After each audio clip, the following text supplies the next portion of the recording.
Episode 3. Poko's Snack Incident.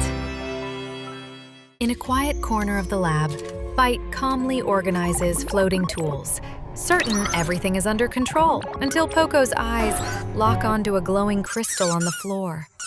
Before anyone can react, Poko hops up, grabs the crystal, and bites down like it's candy.